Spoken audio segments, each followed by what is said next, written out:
এই ইটের রাস্তাগুলো খুবই বিরক্তিকর লাগে। ছোটোবেলায় অনেক জায়গাতেই ইটের রাস্তা ছিল, বর্তমানে সেগুলো বিলুপ্তির পথে।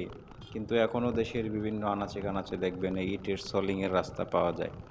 আর যারা এর উপর দিয়ে গিয়েছেন তারা জানেন, যখন নতুন থাকে তখন মোটামুটি ভালো থাকে, আর যখন একটু পুরাতন হয়ে যায়, বিভিন্ন জায়গায় ইট নিচে ডেবে যায়, তখন দেখবেন এর অবস্থা খারাপ।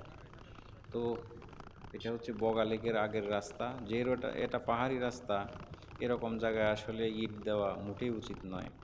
কারণ বর্ষাকালে এর উপর শ্যাওলা থাকে, আর গাড়ির চাকা স্লিপ খাওয়ার একটা সম্ভাবনা থাকে। সে কারণে পাহাড়ে যদি ইটের রাস্তা দেখেন তাহলে বাড়তি সতর্কতা অবলম্বন করবেন। তো চাকার উপর দিয়ে প্রচণ্ড শব্দ হচ্ছে এবং গাড়ি প্রচুর ভাইব্রেশন হচ্ছে। তো কী আর করা, এভাবেই যেতে হবে। যেহেতু অনেক দূর থেকে ঘুরতে এসেছি, ভালো না লাগলেও কিছু করার নেই।